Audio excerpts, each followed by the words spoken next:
Hello, everyone, and welcome to today's Free Training Thursday. I have our senior training specialist, Darren Juby, here with me today, and he will be taking us through the client portal. As always, if you have any questions, please put them in the side panel and we will get to them at the end if we have time. Without further ado, I'll turn it over to Darren and he can take us through his presentation. Thank you very much, Amanda. Good afternoon, everyone. And as Amanda said, welcome to this week's Amicus Next Free Training Thursdays webinar. And this week we're going to be focusing on the Amicus Attorney Client Portal. So again, my name is Darren Juby. I'm a senior product trainer here at Amicus Next, and I focus on the Amicus Attorney product line. As always, as she mentioned as well, if anyone has any questions during our session today, please do utilize the questions field here in GoToMeeting, and with time permitting, we will get to answering them towards the end of our session. And if not, please do include your email address, and I'll happily follow up afterwards to provide you with the information that you seek. So now, without further ado, let's begin taking a look at the Amicus Attorney Client Portal. So just a brief agenda of what we're going to be covering today. During today's session, we'll talk about sharing information via the client portal. We'll talk about enabling the client portal, inviting a client to the client portal, checking a client's portal status, resending an invitation to a client, further managing a client's portal access, sharing files and items with our clients via the client portal, viewing a list of the items shared to a client on a file, being appraised of items added to files by clients, and clients using the client portal itself. So as you can see, we've got a lot to cover in our short time frame here today, so let's get started. First thing I want to talk about is sharing information via the client portal. So the Amicus Attorney Client Portal opens up another layer of collaboration with our clients. This feature gives the clients real-time access to select Amicus Matter information through a secure online portal.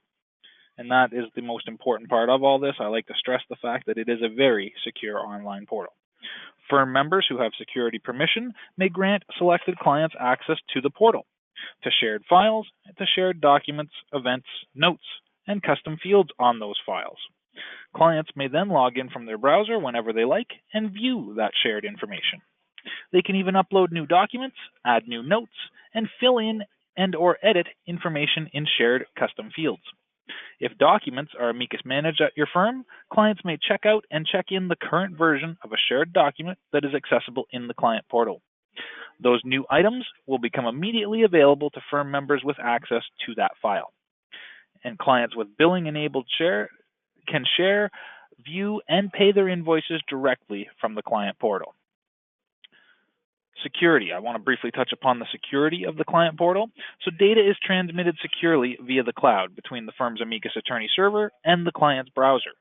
It is not, and again I want to stress, it is not stored in the cloud or on the computer where their browser is running. These transmissions utilize bank-grade 256-bit encryption. If a client chooses to view a document, it is downloaded to their browser's temporary downloads folder to be opened in its native application, so for example, Word or Adobe Acrobat, and the documents are encrypted during transmission. The client portal utilizes the Microsoft Azure cloud platform. If you would like more security information, please feel free to visit Microsoft's Trust Center, and you can get to that at http://azure.microsoft.com/en-us/support/trust-center. Or if you just do a search for Microsoft Trust Center on Google and stress the Microsoft Azure Cloud Platform, you'll be able to find that information as well. So now that we've gotten that all out of the way, let's talk about how to enable the client portal. So first, your firm must have access to Amicus Anywhere, and it must have been set up and enabled prior to enabling the client portal. Once this has been done, an Amicus administrator may enable the client portal via the following steps. Now, before I get to those steps, I just briefly want to touch upon how we could tell if Amicus Anywhere is enabled or not. If we go to user management as an administrator who would only have access to that particular area, you will see there is indeed an Anywhere column here, and you'll see that there is a check mark in the box beside my name.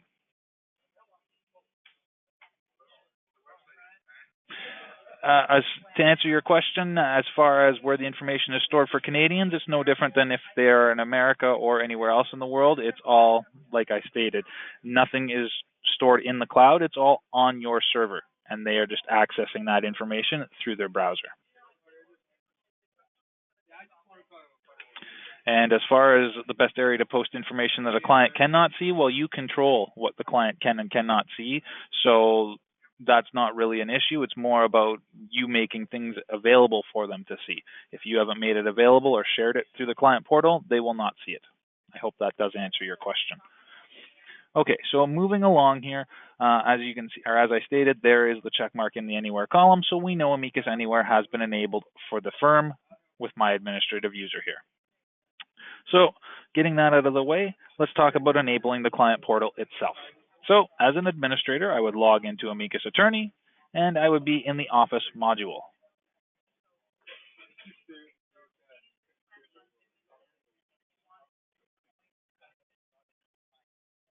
I would then navigate to Firm Settings. So here in the Administration section, I would click on Firm Settings. And once I'm in the Firm Settings, you'll see that we do have a Client Portal section here. So under here, I'm going to click on Portal Setup. So now you'll see that there is a checkbox here to enable the client portal. So I will check that off. And I can also confirm that the firm's display name is correct here. So in my case, this is my Amicus Attorney Training Firm. So I will leave that as is.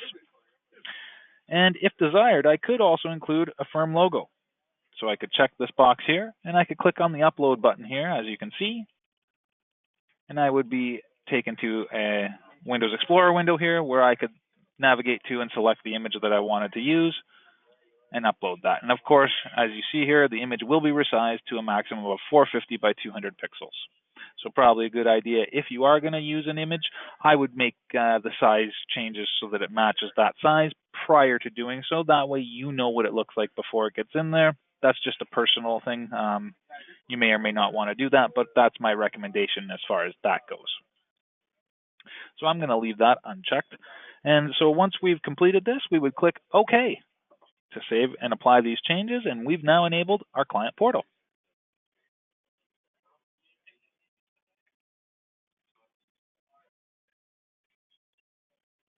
Okay, so the next thing we want to do is invite a client to the client portal.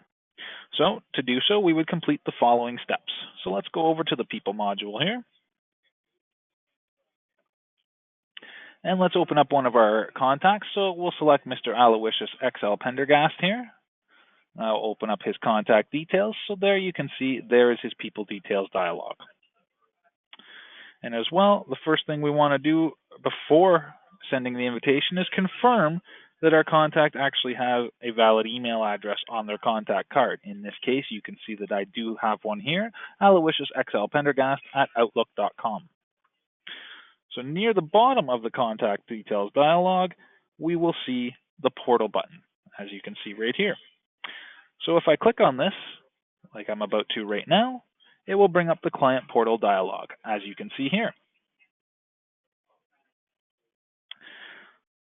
So click on the Allow this contact to access the client portal checkbox, as you can see I'm doing here.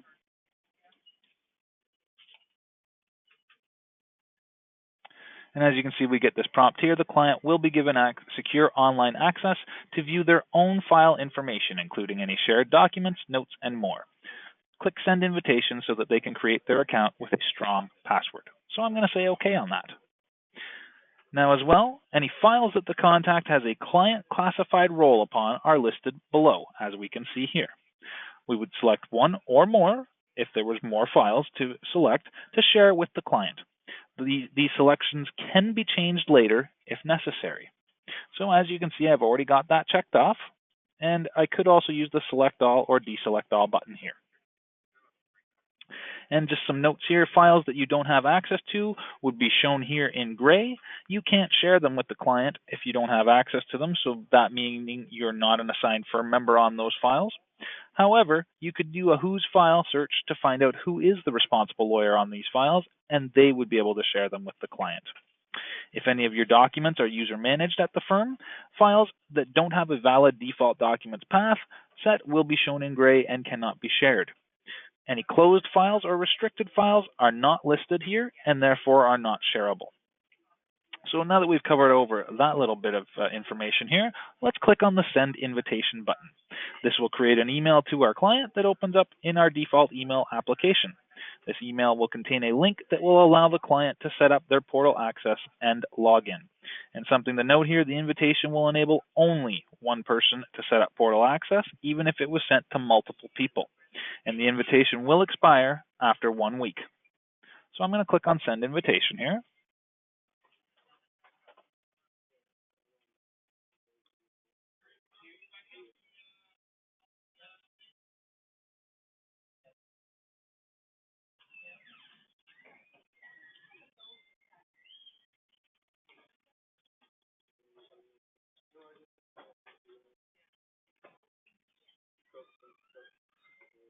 And I do apologize for any lag that my system is presenting here today. It's been doing that all morning, and I've even rebooted it, so I do apologize. So just to show you here, this is the email that's been generated to send to our client. You'll notice that it just generated the email through my Microsoft Outlook here. So I will now click on the Send button. And you'll see here as well that the Send Invitation button has changed to a Resend Invitation button. So I'm just going to say OK on this now.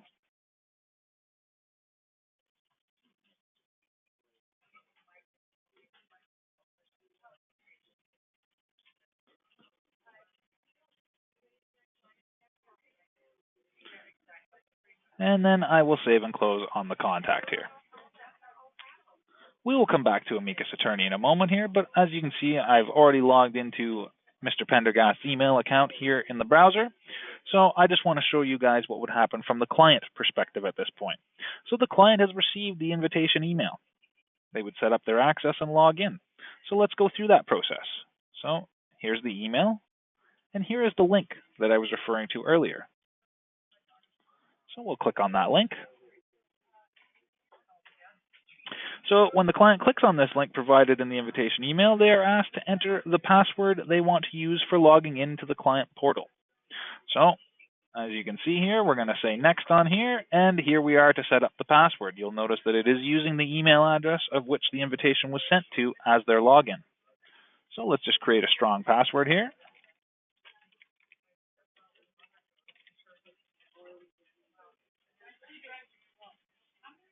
And I will check off that I'm good here, and I will say next. To answer your question, Matthew, the client would know that something has been posted in the portal because if they logged in on the home screen of the portal, and you'll see that when we get there, there'll be information that would present to them anything new. But as well, outside of that, the attorney would maybe want to send an email or give them a quick phone call or something and say, hey, I've shared this out to the portal for you. If you want to take a look. You could even send email notifications, something along those lines. But there's not going to be any automatic notifications generated per se from the client portal to the client. They would have to log in to see that information. So as you can see, we created the password and we have sent that out here, or we've set that up, and here's the home screen. So as you can see, it's showing me my files, it's showing me the bill that I have on the file, and so forth. If I had any documents, they would be showing up here, and same with notes, as you can see here. And as well, upon completion, the client will receive a confirmation email with their login credentials. So let's just quickly bounce back over to here. And as you can see, there is that confirmation.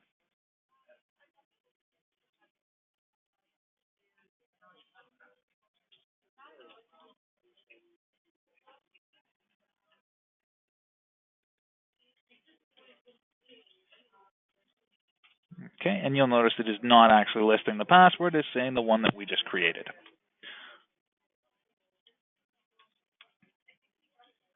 And as well, you'll see that here in my email, as the attorney, you do have to have the billing module to have invoices show up in bills, yes.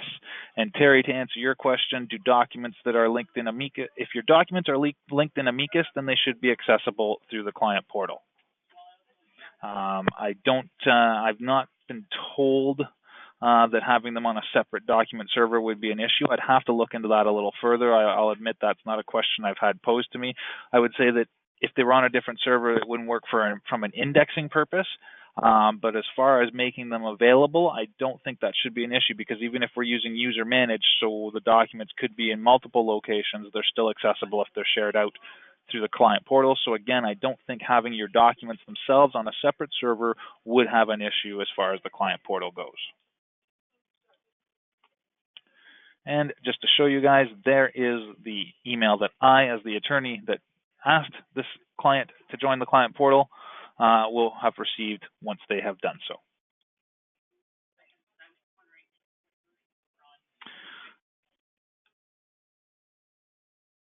And of course, subsequently, let me just point out that if the client needs to access Amicus Anywhere, or the client portal, I should say, moving forward, they would do so using the following URL. And let me just put it in here for us.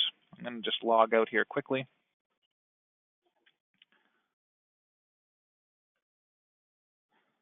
And let me just go to the URL here. So you'll see that I had it saved in here for myself as a bookmark, but there is the URL right there. It's www.amicusanywhere.com/portal. And you'll notice that it is a secure site. It has the HTTPS. And I'll just log back in there, because we'll come back to here in a little bit. So, checking a client's portal status. A client's access status can be checked from several places within Amicus Attorney. We can check from the client details, or the contact details, I should say. So in our contact details, let's open up a contact. The files view indicates which of their files a client has been granted portal access to, as you can see here via the accessible via portal column. In the lower left, the portal button in the contact details also indicates whether access has been granted to them. So as you can see right now, it's green with a check mark in it. So I know, looking at that right away, that this contact has been granted access. Let's take a look at one of our other contacts just so you can see the difference. I'll open up Mr. Costanza here. And as you can see, the portal is anything but a green check mark icon here. It's actually more of a, it actually reminds me of a no smoking sign, so it's no portal, essentially. So let's just quickly close that and back out to our contact details here. And clicking on the portal button in the contact details, like so,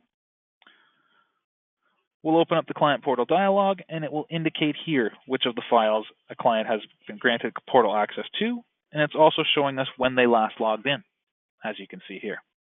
So there's the file, there's the check mark for portal access. If we had multiple files for this client, they would all be listed here, and as well, it's showing us our last login. Now, I can also check this from the file details. So let me go over to the files module here, and I will open up the Pendergast Estate 891 Riverside Drive file here.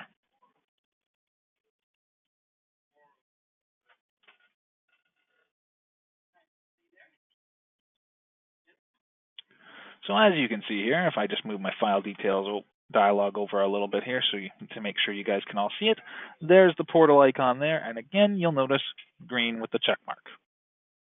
And if I click on it, again, it's showing me this time, client portal dialog will show me the contact itself and accessible via portal.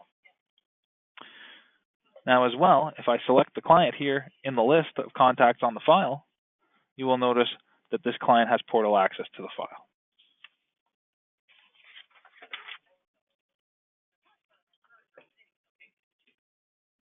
And just to go back here very quickly, as you can see, there is that contact again. And if I needed to resend the invitation, or whatever the case may be, if I wanted to remove their access from the client portal, very easily, I can simply double click on the contact there. And as you can see, it opens up the client portal dialog for the contact instead of the file. So I'll just cancel on that. And here again is our client portal dialog for the file. I will cancel out of that as well. And one other place we can access and view this sort of data is from user management. So let me go to the Office module. And of course, like I've stated before in many of the webinars that I've done, and in this one as well, only our administrators have access to user management. So that'll be here in the administration section. But if I'm an Amicus administrator, I can come here to user management, and I can filter the list, as you're about to see here,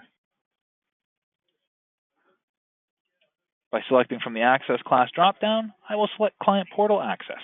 And as you can see, the list changes and is filtered to show me a list of contacts that we have granted Client Portal access to. Their acceptance or completed setup status is indicated here as well, as you can see. There's the invited column, there's the accepted column, there's their login status, which is correct because we are technically still logged into the client portal, as you can see here, as Mr. Pendergast. And there's a deny access checkbox as well. So if I wanted to very quickly and easily deny access, I could simply come in here and check that box to do so. And of course, if I needed to resend an invitation, like I said before, for whatever the case may be, I could very easily do so from either the file or the people details, as we've seen. So I'll just go to the contact here again. And a reason for this could be that the client's invitation expired. So like we said earlier, it lasts a week. If within that week they didn't go through the process that we just did of creating that password and logging in the first time, then that invitation link has expired and we would need to send them a new one. Or perhaps it was in their junk folder and they emptied out their junk folder without realizing it and therefore have lost that email. Whatever the case may be, I can very easily come back in here to the contact itself, open up the contact details, click on the portal button here,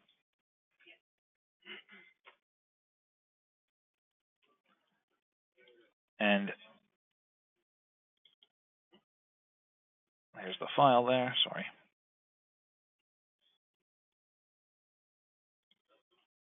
Let me actually open up the contact. My apologies, folks. Very easily, though, I could go here.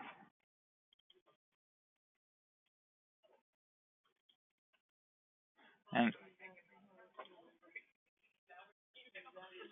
if I say OK on there, there's the contact.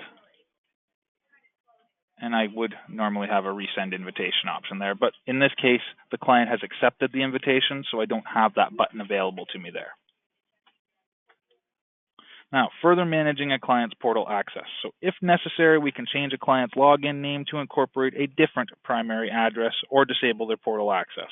So if the client's primary email address is changed later, very easy to do so. The client's current portal login name is shown at the bottom of their contact edit dialog. So let's open that up again. Let's go to there.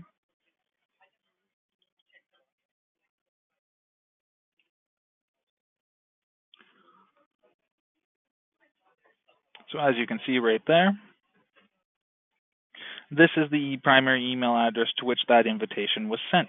So if we changed the client's primary email address in their contact details, so if I went in here and select edit, for instance, added another email address here and notched it as the primary, then it will not affect their existing client portal login credentials. They may continue using their old login name. However, if the client wants to use a new login name that incorporates their new primary address, we would have to complete the following steps. We would click the portal button in the client's contact details. So we would click here, note which of their files are shared, and then clear the allow checkbox and click save. So we would basically remove the checkmark from here and click OK. That will remove their portal account. Then we would click the portal button again, and we would go through the same process. We would reselect the allow checkbox, we'd reselect the files to be shared, and then we would click on send invitation again, and that would send to that new primary email address. So as you can see, we'd have to go through the invitation process all over again, essentially. Now, if I wanted to remove a client's portal account, if my firm has concluded all business with a client and no longer wants to provide client portal access to them, we would simply click on the portal button like so. And in the client portal dialog, we would clear this allow checkbox. So remove the check mark, click OK, and that would be it. That client no longer has access to the client portal. And as well, I mentioned this earlier, but we could temporarily deny access by simply having our administrator go into user management,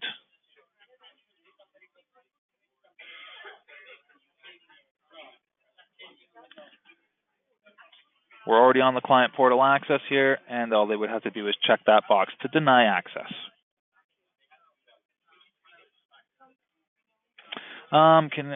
Just a couple quick questions I see here. Could we set up an automatic reminder if the client has not logged in a period of time, say every 2 months? There is no automatic reminders that are tied to the login itself, but we could run reports in Amicus Attorney that would show us client portal access. And then you would maybe go based upon that and perhaps send something out. But that would be a good suggestion to add through the feedback feature here in Amicus Attorney. So I would definitely recommend doing so, and that'll be something our product manager for Amicus Attorney does indeed see, and the more people that upvote that particular suggestion, the more attention it's going to receive. And I do think that's a great suggestion, so I highly suggest putting that in. And as well, very quickly here, not sure if this was answered, can clients view the main note or note section? Yes, they can view notes on the file when they're given access through the client portal. So very quick, I do notice that our time is running low here, so I do want to do a very quick demonstration for you guys of some of the stuff that can happen on the client portal. For instance, as far as a customer actually paying a bill, for instance. Now, I know we did one of these webinars earlier back in June, late June, and I went through sharing files and sharing and so forth. We've kind of gone through the sharing of the files and so forth as well already here. But what I want to show you guys is one of the newer features that came out with the most recent update, and that's the ability for our clients using APX or Abacus Payment Exchange along with the client portal to have our clients show their invoice. We can show our invoices in the client portal, and we can actually have our clients make payments. So let me first show you very quickly how to share an invoice.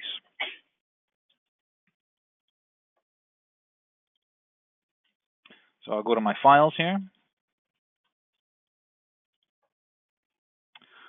open up that particular file.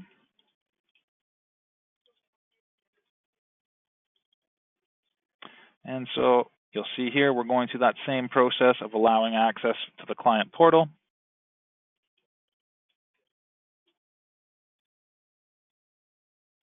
We would send the invitation, say okay, okay.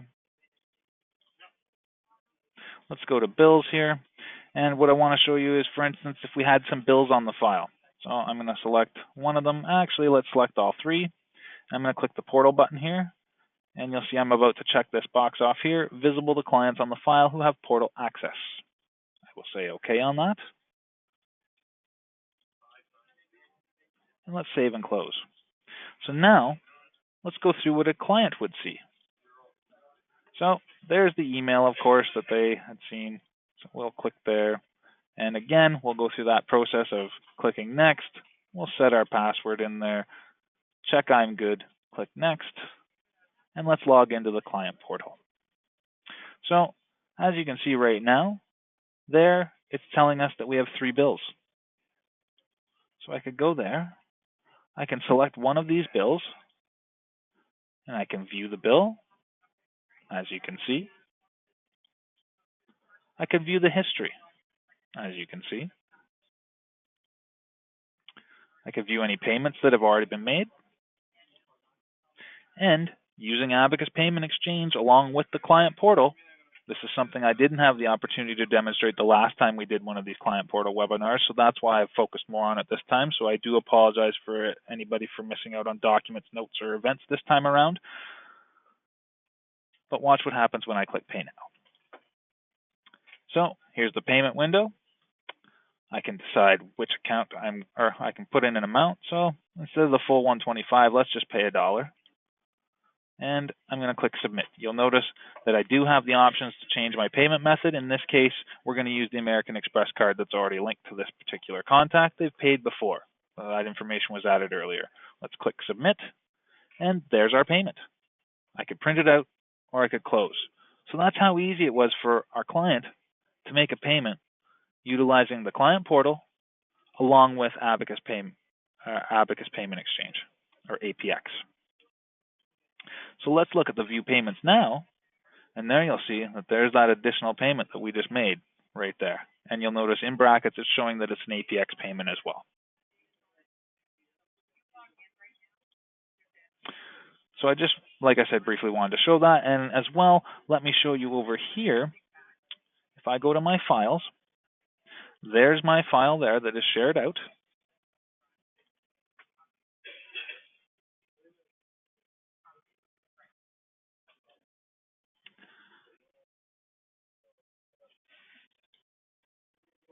And for instance, if I had some documents on this file, so let's take a look at the documents very quickly here. See if I've got any that I can share out. Because as it stands right now, it's not showing me any documents. So let's see here. So there's one document. Let's see.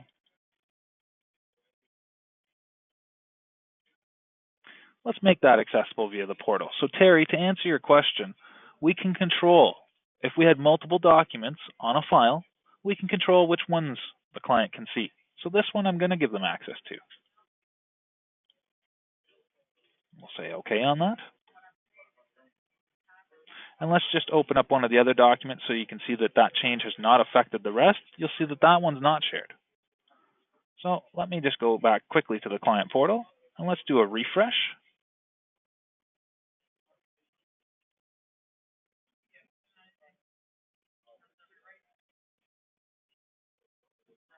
And so as you can see, now it shows that they only have that one document. And as well, Hector, to answer your question, can the client see only select files and select notes instead of seeing all files and notes? That is correct. You, as you saw, I mean, my example only had the one file, but if we had multiple files for that contact, we would check the box for each one that we wanted to be able to share with them. So let me just very quickly go back to that. If we go to the portal here, you would see there is the contact. If I double click on them, it's going to show us the files. So if we had multiple files for this particular contact, then they would be listed here, and I would put a check mark in each box for the file I want them to be able to see. And then much like I just showed you with the document, we control what they see on the file. Now, I want to show you guys one other thing. I showed you guys how to share bills in that quick little demonstration we did earlier. But as well, if I go to the admin section and go to billing info,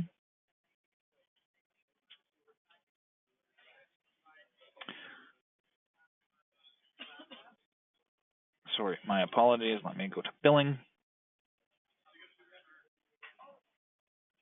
So if I'm on the billing side, if I go to the admin section of the file and I go to bill settings, my apologies for not getting to the right place initially, you will see there is an option here to check to share new bills with clients. So rather than having to go through and select the bills like we did earlier over here, when I went here and selected each bill and clicked on portal button, I could simply go here, check that option off like I've done here, and any new bills I create for this client moving forward will be automatically shared for me to the client portal for them. Now, I'm looking at our time, and we are definitely running low here, so I do apologize for not getting to the rest of the stuff that we had taken a look at in the previous webinar, but I really wanted to show you guys the new feature of being able to make a payment and so forth using the client portal combined with APX, Amicus Payment Exchange. So that, ladies and gentlemen, is a very quick overview of the Amicus Attorney Client Portal and just some of the things that it can do for you and your clients. If there are any additional questions, by all means, please do input them now, and I'll try to get them. We'll see if we can add just a couple more moments here and answer any additional questions if you guys have them.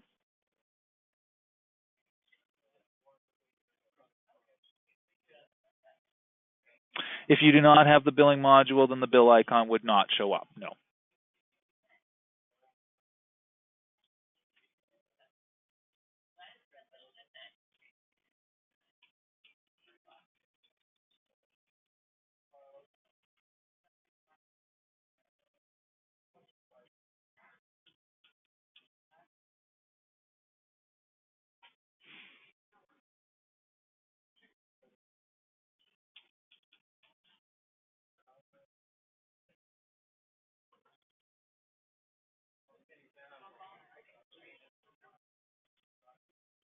You do.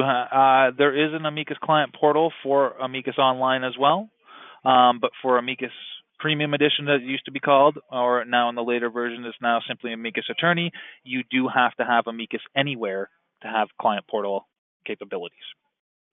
Whereas in Amicus Online, obviously, Amicus Anywhere is not part of that equation, so that it's a little bit different in that regard. The client portal is simply part of Amicus Online, and again, in Amicus Attorney, it's there for you if you have the Amicus Anywhere access added to your license as well.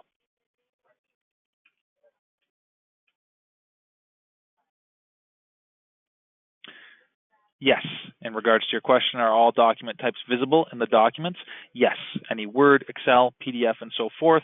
And when the client is looking at them through the client portal, it's going to give them the option to download and open that document in its respective native application. So for instance, if it was a PDF, it would look for Adobe Acrobat on their system. If it's not there, it may let them open up with Word, because I mean, you can open up PDFs in Word. But of course, it's obviously going to always look for Adobe Acrobat first, and it would be the same if it was a doc file or a docx file, which would be one of the two native types of Microsoft Word documents. Therefore, it would know to look for Word and try to find that and open it on your system after you've downloaded that document. And as we stated earlier, it opens it to the temporary downloads, or downloads it and opens it from the temporary downloads folder for your browser. RTF files, as long as you've got Word set up on your system, that shouldn't be an issue. Usually, rich text files will open in Microsoft Word without any issue. So I do apologize for not having any more time to field any more questions at this point, folks, but I do want to wrap things up before it gets too late here.